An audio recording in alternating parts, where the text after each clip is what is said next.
નસોમાં અવરોધ, જેને આપણે નસ બ્લોકેજના નામથી ઓળખીએ છીએ.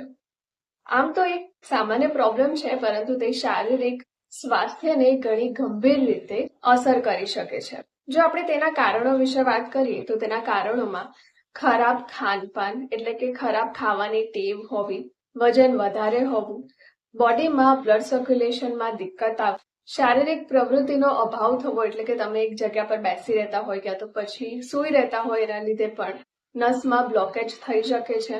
હાઈ કોલેસ્ટ્રોલની સમસ્યા થવી, આ બધા કારણોના લીધે પણ નસમાં બ્લોકેજ થઈ શકે છે. જો તમને એવું લાગતું હોય કે તમારા નસોમાં પણ બ્લોકેજ થઈ ગઈ છે ક્યાં તો પછી તમને હાઈ કોલેસ્ટ્રોલ હોય તો તમારે આ લક્ષણો પર જરૂરથી ધ્યાન દેવું જોઈએ, જેના વિશે આજે હું આગળ આ વિડીયોમાં બતાવીશ. નસના બ્લોકેજનો સૌથી પ્રમુખ લક્ષણ છે ઘૂંટણ અને પગમાં અચાનકથી દુખાવો થવો. જ્યારે તમે બેઠા હોય ક્યાં તો પછી થોડું ચાલ્યા હોય તો તમારા પગ અને ઘૂંટણમાં અચાનકથી દુખાવો થવા લાગે છે. આ જગ્યા પર તમને સોજો પણ આવી શકે છે. જ્યારે તમે લાંબા સમય સુધી ચાલ્યા હોય યા તો પછી ઊભા રહેવાનું આવે ત્યારે સોજો વધી પણ શકે છે. તમારી જ્યાં નસમાં બ્લોકેજ હોય ક્યાં તો પછી બ્લડ સર્ક્યુલેશન સારી રીતે ના થતું હોય ત્યાંની ચામડી એકદમ ભૂરી ક્યાં તો પછી સોનેરી રંગની પણ થઈ શકે છે, એટલે કે પીળાશ આવી શકે છે ચામડીમાં. તમને ત્યાં અગન પણ બળી શકે છે ઘૂંટણ અને પગમાં. તમને ગરમાહટનો અનુભવ થઈ શકે છે ક્યાં તો પછી તમને અગન પણ બળી શકે છે. જ્યારે તમે એક જગ્યા પર બેસી રહેતા હોય ત્યારે આ અગન વધારે થઈ શકે છે.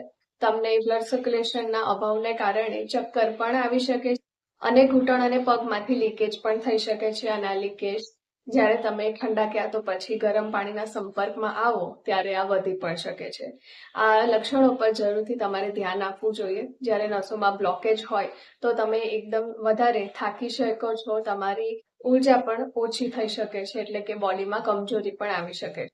નસોના બ્લોકેજને ક્યારેય પણ હળવાશમાં નહીં લેવું જોઈએ, કારણ કે તેના લીધે હાર્ટ એટેકનું જોખમ પણ વધી જાય છે. જો તમને આ લક્ષણો દેખાતા હોય તો તુરંત ડોક્ટર પાસે એકવાર સારવાર કરાવી લો.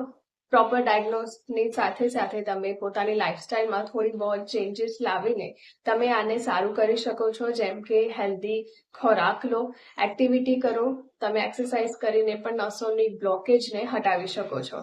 તો જો તમને આ વિડીયો ઇન્ફોર્મેટિવ લાગ્યો હોય તો આ વિડીયોને બધા સાથે જરૂરથી શેર કરજો અને મારી ચેનલને સબસ્ક્રાઇબ કરવાનું ના ભૂલતા.